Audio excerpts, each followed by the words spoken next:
Welcome to the LDA Podcast, a series by the Learning Disabilities Association of America. Our podcast is dedicated to exploring topics of interest to educators, individuals with learning disabilities, parents, and professionals to work towards our goal of creating a more equitable world. Hi everyone, welcome to the LDA Podcast. I'm here today with Elaine Taylor-Klaus. She is a Master Certified Coach, writer, speaker, mother, and co-founder of ImpactParents, an organization that supports parents of complex kids. Elaine, thank you again for joining us on the podcast, this time to talk about parenting. So welcome. Truly, thank you for having me. It's a pleasure to be here always. We love having you back. So to start off, could you introduce yourself a little bit and tell us about your parenting journey? It's always an interesting journey. It continues to be. I am the mom of three, what I like to call complex kids who are now all young adults. And as an early mom in those first 10 years, it was a pretty traumatic experience as a parent. I had complex kids. I didn't understand it. I was complex myself. I didn't understand it. I didn't know that they had ADD or I had ADD or anxiety or learning disabilities or all that.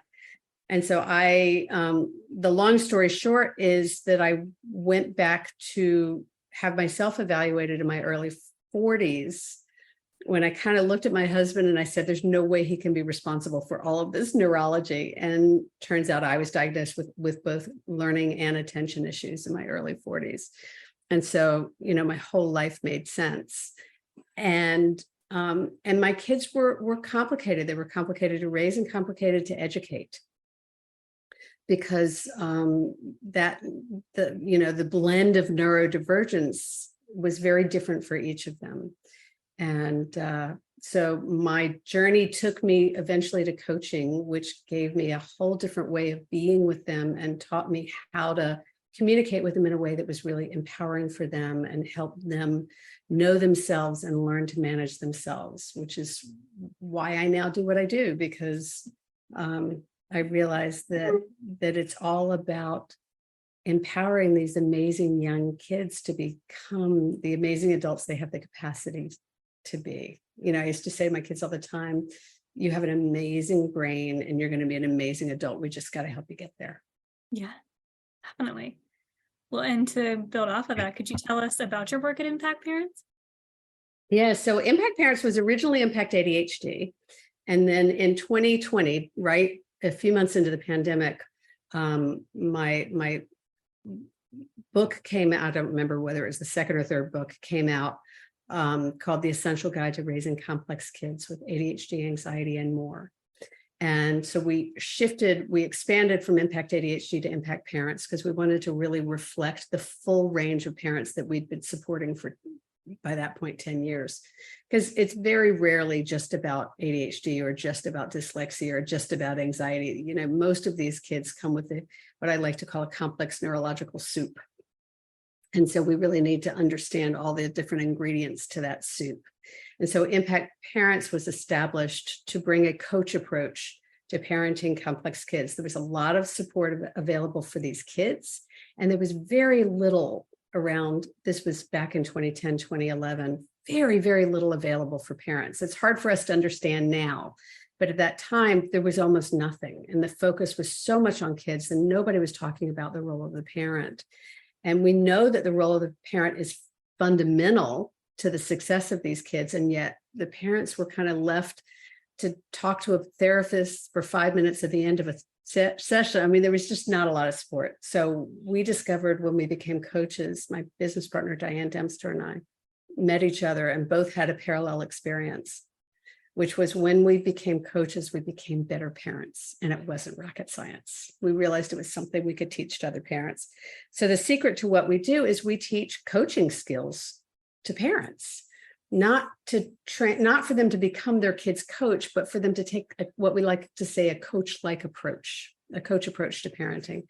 And we provide training and coaching and support, and a combination of those three things is what seems to be the magic, the secret sauce to really helping parents shift the dynamic to be the parent their kids need them to be in a way to empower foster a better relationship and better communication, which is really what sets the foundation in place to help these kids take ownership of themselves, and without shame and without guilt and without embarrassment, but to really begin to advocate for themselves in a powerful way. Yeah, that's so key. Yeah. Well, and I like how you said the soup as well. There's often a lot of different things going on rather than just one thing like ADHD. And one of those ingredients that we get a lot of questions about is executive functioning skills. So could you let us know some common strategies that parents can use that can help with the executive functioning skills? And also, could you let people know what executive I was functioning going to say, let's start by explaining. let's back it up. Okay. So executive function is tends to be what's underlying all of these different issues we're talking about. With the exception maybe of some of the learning disabilities that are more specific, like, dyslexia, certain language processing, they may not have an executive function underpinning, although they may, right? Because working memory is an executive function. Executive function is that part of our brain, the mature, developed part of our brain that helps us think, feel, and act. It's when I get from, I think I should do this, to this is thinking through how to do it, and then actually doing that. All of it relies on executive function.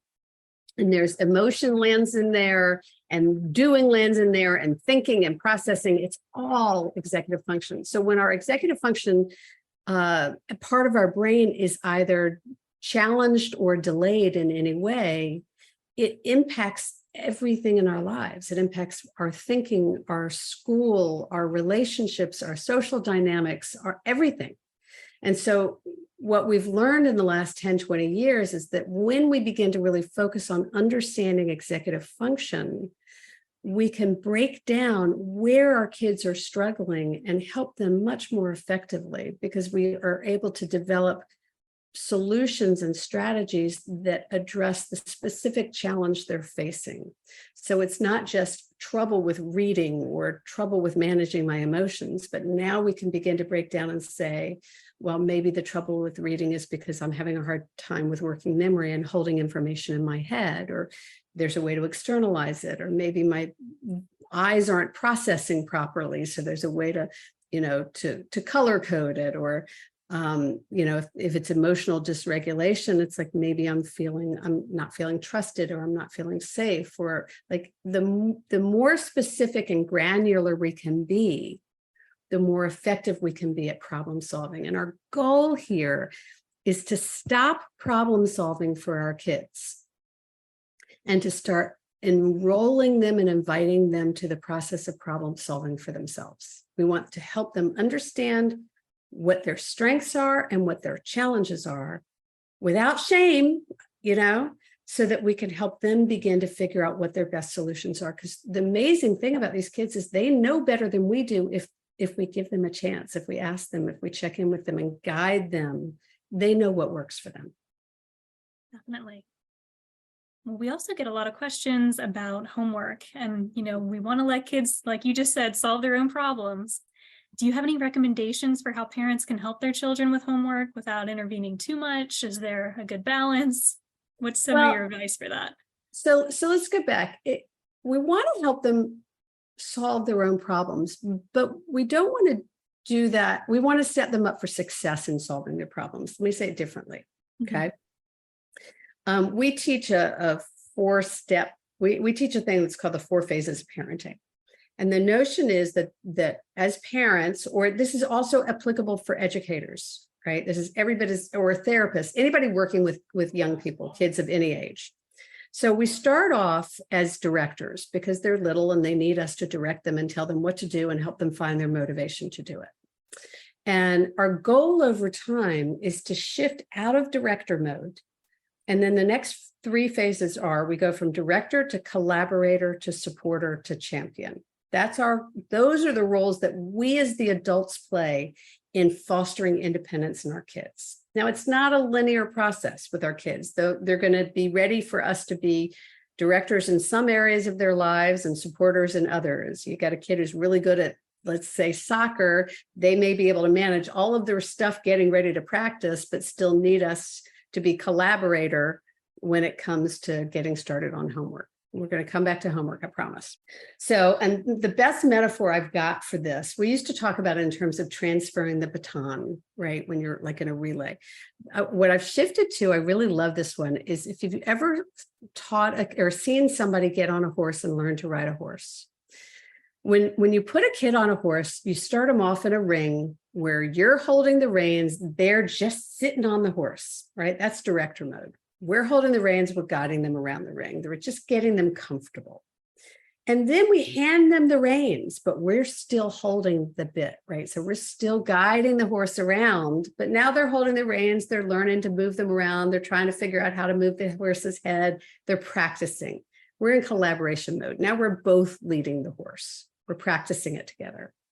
And then at some point, we let go of the horse, we move to the side of the ring, and we let them start walking that horse around the ring themselves. They're guiding the head, they're communicating the horse. Now they're in ownership, they're in the lead, and we move into support role. We're still close, we're still there, we're telling, if they ask questions, we're like, well, you might try this, or right, we're guiding. And then at some point, we let them go out on a trail. That's what we call champion mode. They're now leading, they're in charge. They know we're there if they need help. Maybe we're at the front of the row, or maybe we're at the back. They know that we're available and they can ask us, but they're really in charge of themselves. And as parents and adults in the lives of complex kids, we want to remember that our kids want to get to autonomy and agency and independence. And so we want to provide the least amount of direction and control that's possible to set them up for success so that they begin to take ownership, but not so little that they feel lost and they feel alone and they feel like they don't know what to do. And what happens with executive function with a lot of kids is that because our kids are often delayed, they may not have been available to learn the skill when it was taught to their same age peers. So we may have to catch them up. Or we may have to teach the skill differently because they weren't able to process it in the way that their peers were. So part of setting them up for success is understanding these underlying executive function skills and making sure that not only they have the ownership to step out on their own and start guiding that horse, but that they have the skills they need to do so. And what happens with executive function is oftentimes our kids want to be doing it all on their own, but they don't yet quite have the skills to do that. So our job is to stay in connection with them and communication with them enough that they are able to kind of learn those skills and work with us to cultivate those skills without pushing us away.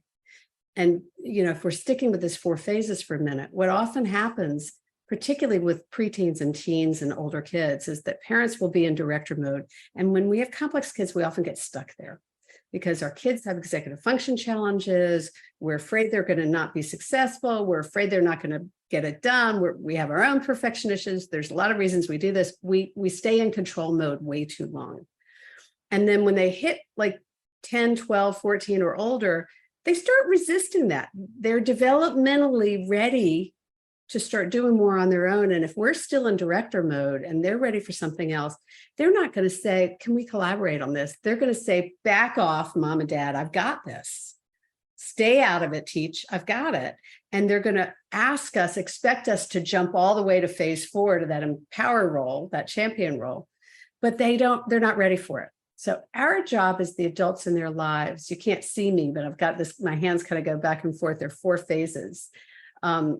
Is there's 1 on one side, 4 on the other, and we're trying to stay in the 2 and 3, collaboration and support, back and forth, back and forth. We want to keep collaborating with them to take agency and ownership and buy-in, and then supporting them while they practice and problem solve and figure out for themselves. So that was a really long answer to get back to your question about homework, right? So the answer to homework is, and it's going to be very different depending on the age of the kid, obviously. But think about what I was just saying. We start off directing them. When it comes to homework, if they don't have some sense of agency and buy-in, we're going to be directing them forever. until they just stop doing it, or they give up, or they stop trying, or they push back, or all these things that happen very typically with complex kids because they don't see their own capacity. And I remember one of my kids said to me once, "Don't you see, Mom, if I haven't done it, I haven't done it wrong." So they've got their own perfectionism and their own challenges coming into play here. So when it comes to homework, we want to begin to shift out of director mode and into collaboration mode as early as we can. And you can do this with really little kids. And instead of, what do we have for homework today, right? Or you've got to do this, it becomes, what is on your asking questions like, what do you have for homework tonight? What's your expectation? Beginning to enroll them in seeing it as theirs. Step out of that trap of saying, I need you to get your homework done so that's about me. And we want them to see their homework as something they're doing as part of their education. What do you want to get done tonight? What is your teacher expecting from you? What are you and your friends doing tonight?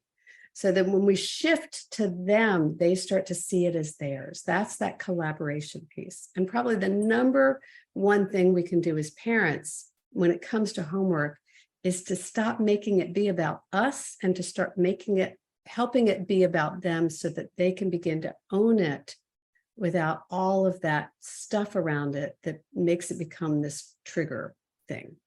Eventually, they'll get to a point where they're like, back off, Mama, I got to get my homework done.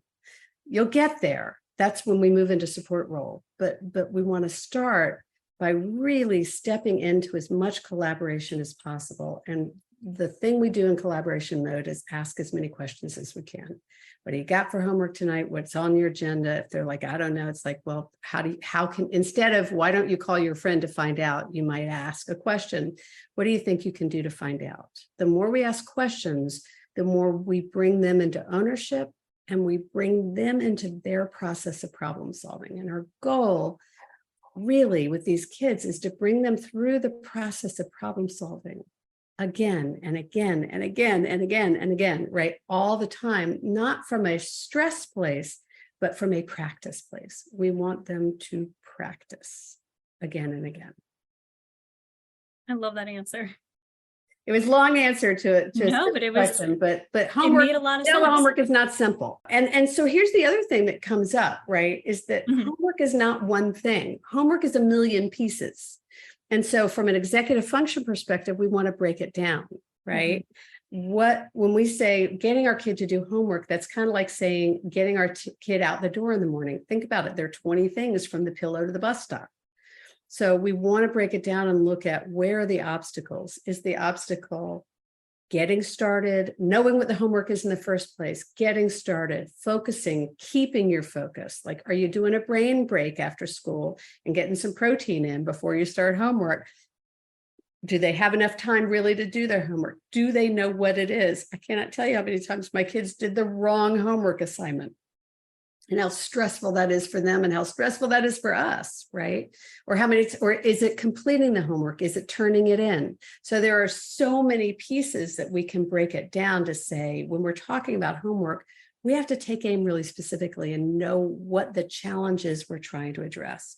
And our job as parents, I keep saying that, but here's another job we have as parents, is to scaffold it so that we're taking aim with them on one area. We're trying to foster their independence. Maybe they're working on getting started or staying focused or completing it.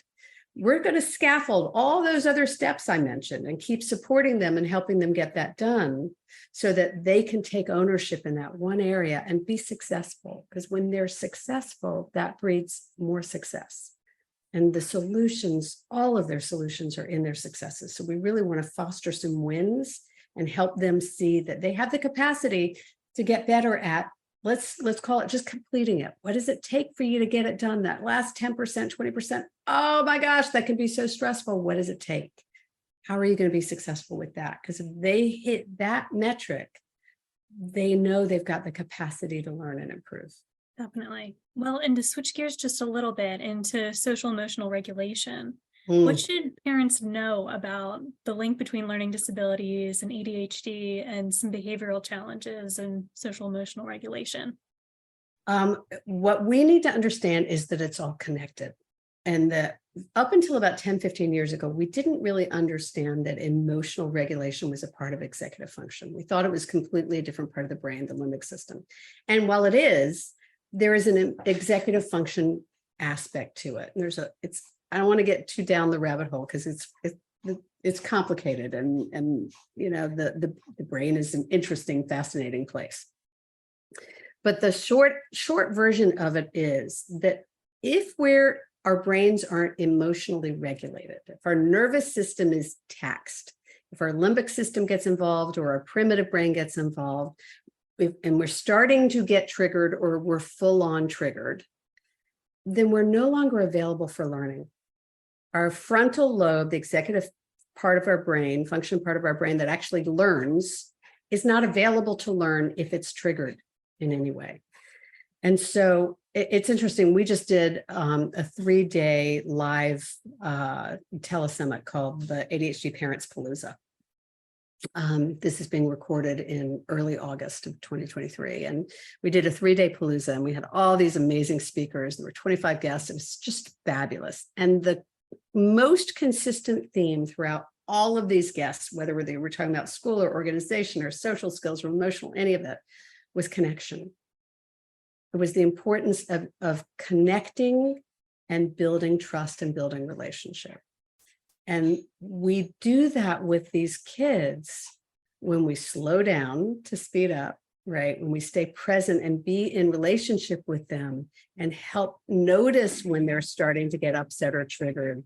And when we help them identify those triggers, regulate their nervous system, and learn tools and strategies to calm themselves down. And when we take aim not on, are you getting the homework done, but when you get upset and you want to rip up the paper, are you stopping and using your strategies? Are you taking your deep breaths? Are you, taking a brain break? What are you doing to calm yourself down again so that you're available to do the work, that you're available to learning? We somehow want to believe that their emotional regulation is disconnected. And as parents, I know I'm guilty of this, we used to always try to push them through. I know you're upset, but if you can just spend 10 more minutes, if you can just do these more. Well, the truth is, once they're upset, they can't do those 3 more problems, or it's going to take them 3 hours to do what should take them 10 minutes. So we really want to pause and acknowledge and honor what's going on in their brain, because it's when the brain is hijacked, we call it amygdala hijack. You can't just get the brain back online. You have to recognize that it's happening. You have to reclaim your brain. And there are a lot of ways you can do that. But if we don't teach our kids to reclaim their brain, and whether it's through wall push-ups or wheelbarrows, around the house, or we used to keep a pull-up bar in our kitchen, whatever it is, protein snacks, going outdoors, put your feet in the grass. If we don't teach our kids to reclaim their brain, we're sending a false message that somehow you can just push through this. And if you just try harder, you can do this. Because this is not about trying harder. When your brain is offline, right, then you got to get it back online. You got to reboot. And sometimes you have to wait a few minutes for that computer to reboot, right? And it's very much the same with our brain. We've got to slow down to speed up and recognize that emotional dysregulation, or let me say it differently, emotional regulation is foundational to social relationships, to any family dynamic relationships, and to being available to do any kind of schoolwork. Well, and when kids are having some challenging behaviors, or they're being triggered in ways that are likely related to their learning disabilities, what are some good ways that parents can react? So many things come to me from that. So one of my kids, my middle kid, just started medical school. And this is a kid who has ADHD, anxiety, and dyslexia from early on, diagnosed very early on. So, that's the reminder that these kids can be seriously successful, and they're really, really bright, and it can be a hard journey. And I remember with her in particular, the beauty of the dyslexia, interestingly enough, was because with dyslexia, we were able to get it remediated, and she learned strategies. She learned that strategies worked. And so she was willing and more receptive to using other strategies. And so I remember one time, very particular, she's maybe in middle school, and she was freaking out about, like, one of her biggest challenges was choosing a topic. She has a lot of decision fatigue, and she really struggled with that. And I remember sitting on the stairs next to her, she was freaking out, and I sat down next to her stairs, and I just started by saying, are you aware that you're really upset right now, that you're really stressed out by this? Just slowing down and saying, are you aware that this is actually your anxiety talking right now? That this isn't you, this is your anxiety. And it kind of threw her off a little bit and got her attention enough to be able to slow it down and say, and we had, by this point, we had some strategies in place. We had brainstormed, not when they're triggered, but at a different time. What are some strategies you might use when you're upset and you're triggered? Like, first, you got to understand, what is it that triggers you? Well, for her, we knew that writing could trigger her. And so for many years, I was her scribe. She would come home and tell me what her homework was, and I would write it down for her. And then I would let her tell me where on the page she would want me to write it. So it was her structure, it was her outline. I was just doing the actual writing. So, and then over time, she would take that on. But so there's a piece about identifying where the upsets are. What are the trigger points? So for a kid with dyslexia, for example, or with dysgraphia, or sometimes if you can take the motor coordination piece out of it while they're thinking, then she can do the thinking part and I can do the writing part, for example. And so as you break it down, you say, okay, what does tend to get you upset or triggered?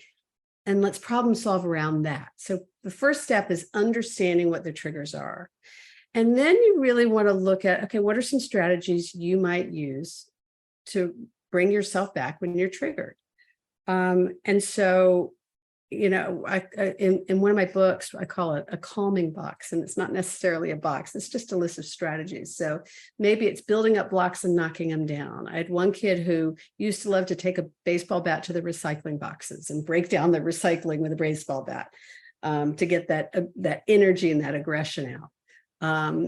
As I say, wall push-ups, drinking water, protein snacks. I mean, there are a million techniques you can come up with. You want to try to avoid I'll just get on, social media or TikTok for the next 2 hours. We're not we're looking at constructive strategies for management, but you want to help your kid brainstorm a nice, healthy list of several strategies that they can choose from, so that when they are starting to get triggered, you're able to say, are you noticing you're getting triggered? What strategy would you like to use? What strategy would you like to try? What do you want to try first? And I remember at one point when I was first learning to do this, I hadn't quite gotten this. So I was saying to my kids, just take 3 deep breaths.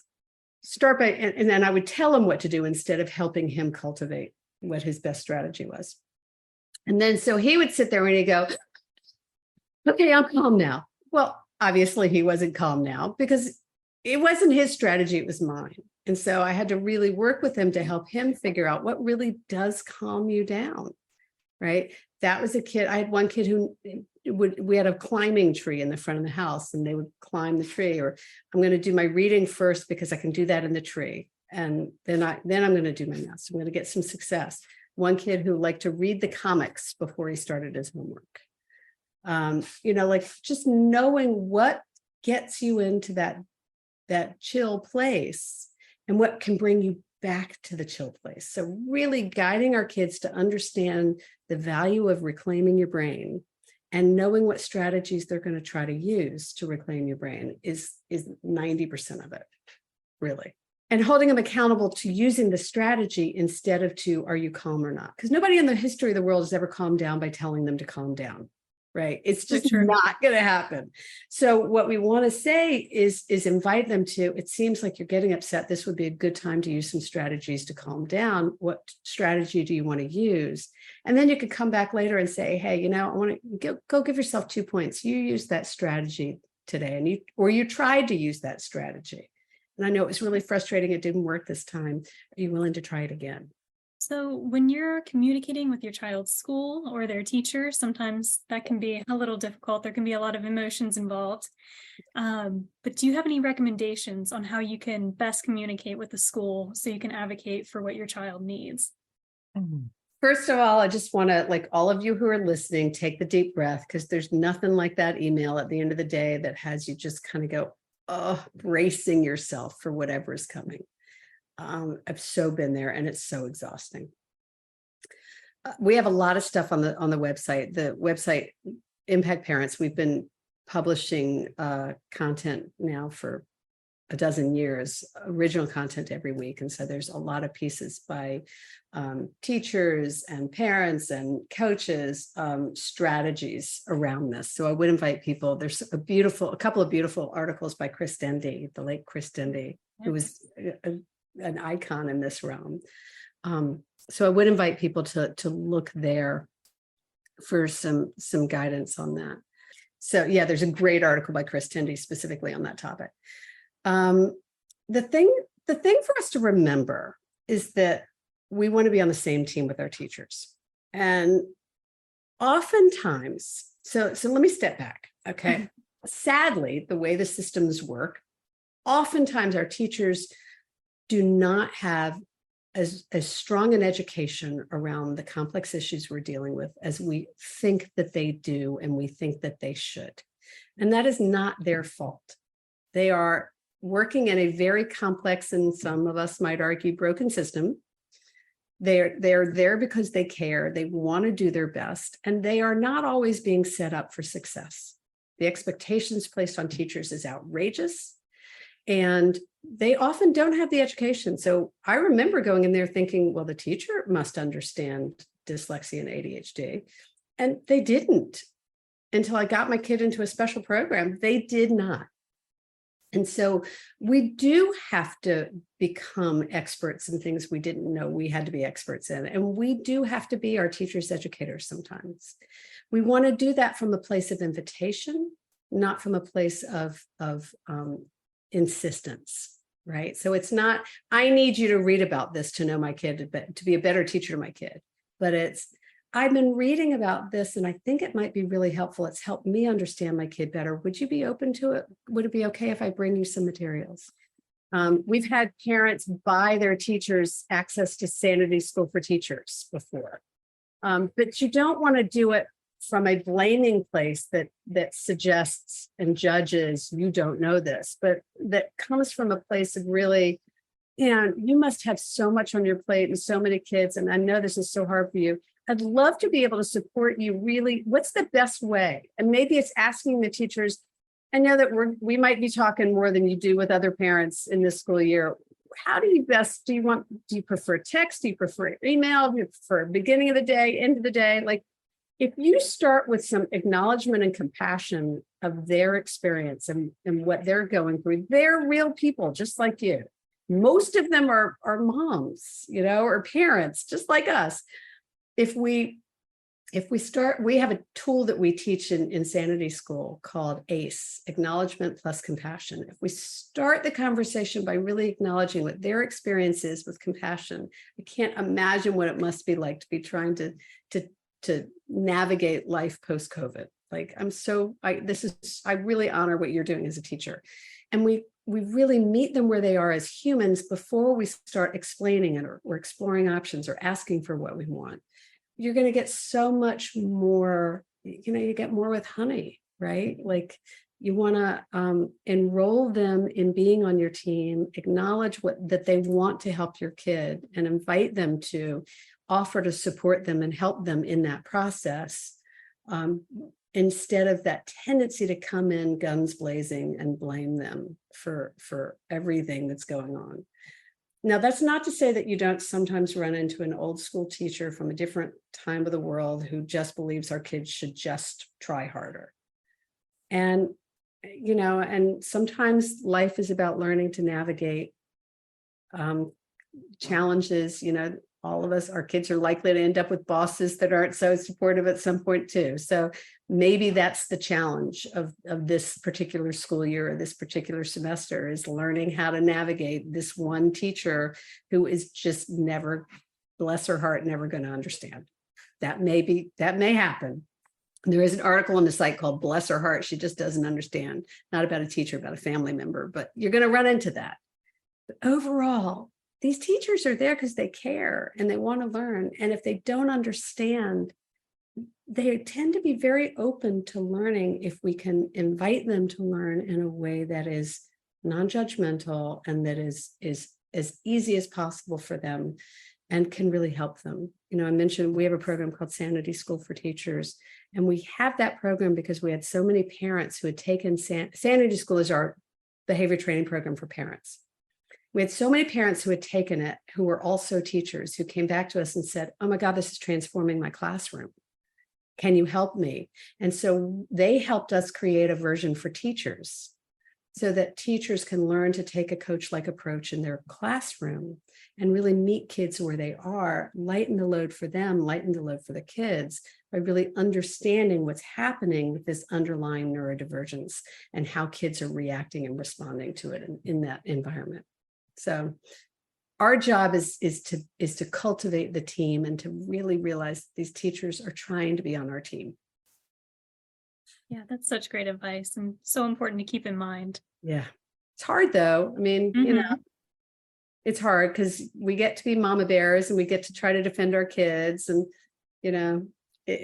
sometimes, particularly as they get older, because a lot of times in the traditional school environments, as kids get older, particularly in high school years, there is this assumption that these kids should be able to do this on their own. Mm-hmm. And that's true for neurotypical kids. But for neurodivergent kids, they are developmentally delayed, and they're typically 3 to 5 years behind their same age peers in some parts of their development. So they may need more scaffolding for longer than their peers because their brains aren't quite ready to function as independently as some of their same age peers. And teachers have a hard time understanding that sometimes. It's definitely something that we have to invite them to understand. Definitely. So, Elaine, you can personally speak to this. So I was going to ask, what recommendations do you have for parents who have a learning disability themselves? Sometimes there's sort of a panic of how can I help them if I have the same thing? Yeah, there's so often we have parents, just this week in the Palooza, the parents who will say, I can't do this if I can't do it for myself. Mm-hmm. And what I would say is, if you know you've got these issues too, as you start to manage your own issues, you become the best model in the world for your kids. And I don't care whether your kid's 6, 12, 16, 20, or 26 or older. When you start navigating yourself better, when you start acknowledging, I have struggles with this area, I could use some help, I'm going to ask for some help without blame or shame or guilt. I'm not going to be embarrassed that I'm going to ask for help. I'm going to ask for help because I need it. There's nothing better you can do to model for your kids. And when you know you've got issues, whether it's attention issues or learning issues, and you begin to verbalize how you're managing it and ask for help with it, and ask your kids for help with it, it neutralizes the stigma around asking for help. There's so much stigma around asking for help. And when you normalize that for your kids, the biggest issue parents face, I think, as our kids get older, is we get frustrated. Why won't they take the help I'm offering? Well, or why won't they ask for help? Or I'm offering the help, why won't they use it? And so there's two pieces of it. It's asking for help and then it's accepting help. And they're not going to accept help if they feel shame around it, if they feel like they shouldn't, if they feel like there's something wrong with it. They need us to normalize it, but not from a lecturing way. We don't need to tell them, you should accept help. It would be good for you. We need to model it by saying, hey, I was on the phone with my coach today and I learned this new thing, or I was just in this new cool support group, or I joined this parenting class and I'm learning about, or whatever it is. If you start, I have a new way. I realized that if I hold the bookmark under the line, it makes reading easier for me. If you start verbalizing your management and your success, if you stop verbalizing beating yourself up, those tendencies we have to say, I'm such an idiot. I can't believe I did that. There I am again. If we stop doing that And we start modeling, wow, that was a mistake. I gotta note that and try to avoid that one next time. Or, oh man, I turned left today and I wish I had turned right. And it had all of these implications. Next time I really have to slow down and pay attention to think about where I'm going before I start driving the car. Like whatever your example is, if you can do it without beating yourself up, that's the key, y'all. And ask for the help you need. If you're struggling with learning issues, now a lot of us, when we have learning disabilities as adults, there's not a lot of remediation out there for us. There's some, but not a lot. And so mostly what happens is we learn to accommodate, right? We learn to manage our lives. I believe in play to your strengths and outsource your challenges. So I learned that I'm going to do better if I can listen to a podcast than if I have to read something, or I'm going to do even better if I have a conversation with someone. My daughter likes to listen and read at the same time. So knowing what works for you. One of the conversations in Palooza, it was just such a good Palooza this year. Alan Brown was talking about embrace the pace. Like accept whatever your challenge is or your disability is or whatever, however you want to language it, and accept it, be with it. It's okay. It may be, the truth is that I'm a really slow reader. That's okay. I can be with that. And I can acknowledge that without beating myself up for it. And so as parents, our biggest opportunity is to cultivate that challenge, right? We call it in coaching, we call it failing forward. If I can fail forward and say, okay, what do I have to learn from this? What's the opportunity in this? Instead of only seeing it as a deficit. Kids don't want us to be perfect. In fact, kids hate it when we're perfect. And 20-something-year-old kids, there's nothing they like better than for us to say, I'm so sorry, I messed up on that. I mean, it's like music to their ears. Teenagers too, because they don't want us to be perfect. When we position ourselves as perfect, as if we're supposed to know everything, it makes them feel really uncomfortable. Like, am I supposed to get there? And I'm afraid I'm never going to get there. And because they're not, because none of us are perfect, and we're perfectly imperfect, and we're human. And so when we give ourselves permission to be human, we give our kids permission to be human. And the way that people learn is to learn through mistakes. And if they feel like they're not allowed to make mistakes, they're only allowed to do it perfectly, then they begin to become resistant to learning at all. I was talking to my coach today and I said, when I was a kid growing up, I didn't know I had learning and attention issues. I just knew that I was going to do anything I could to avoid making mistakes. And so I majored in something I hated. I did all kinds of things because I wasn't going to do anything I didn't think I could do well. And so I missed a lot of opportunities in my life. I probably should have been a psychologist. I'm now really glad that I wasn't, because I love coaching so much better. And I've clearly found my calling.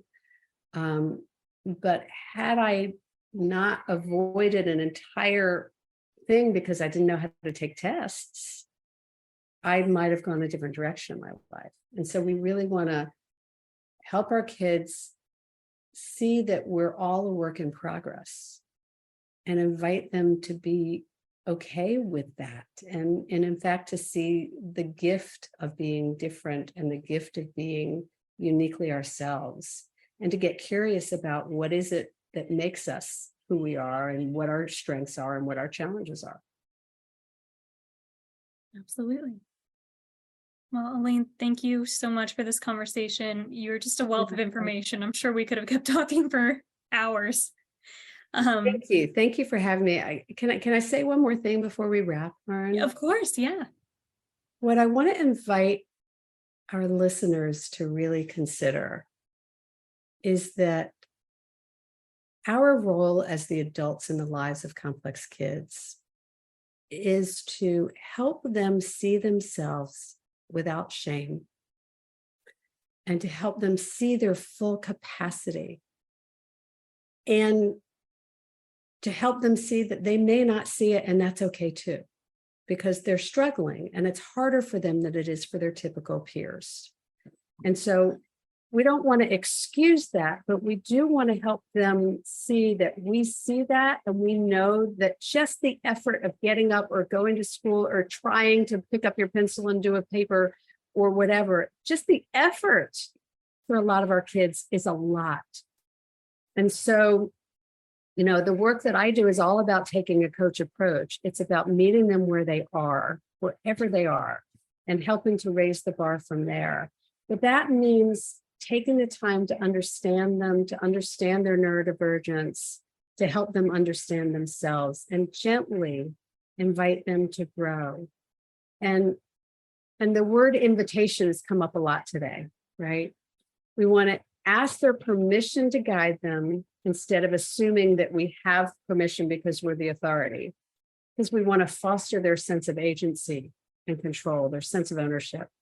And we want to invite them to take ownership of their life little bit by little bit, and let them know we see that may be scary for them, and that's okay. We're going to support them because we see what they're capable of. And these kids, when somebody believes in them, that's what makes the biggest difference in the world, for them to begin to believe in themselves. So I invite you all to consider the coach approach. We have a podcast, Parenting with Impact podcast, and I hope your listeners, as you're listening here, will join us listening there as well, and really think about taking the information, because you have such information, such amazing information on this podcast and in this organization. I'm a huge fan of LDA. And it's really important that we as adults in these kids' lives remember that information is not enough. Our job is to integrate that information and learn how to implement it in real life. It's not enough to know what to do. You got to figure out how to do it. That's what we do at Impact Parents, is really help you figure out how, in community, with support, without judgment. And to all of you listening, that's really what I hope you leave with, is knowing that the information that I've shared today is important. And it's not nearly as important as you pausing, taking the breath, letting it soak in, integrating it, and beginning to think about, how do I want to implement this? So my question to you would be, what's one gem are you taking away from today? What's one insight or aha that you've taken away from this conversation? Because when you really let yourself think about, okay, what's my insight? Maybe it's to invitation, or maybe it's to be more gentle with myself and kinder to myself. Whatever your one insight is that you're taking from this conversation, that's the insight that will help you begin to integrate and implement and use this in your life. Yeah, that's such a good point. I'm so glad you brought that up. Elaine, thank you again for having this conversation and for taking the time to share your wisdom with us. I appreciate the invitation. I'm always happy to come back, and thanks for having me. And to those of you listening, thanks for what you're doing for yourself and for your kids. It makes a difference.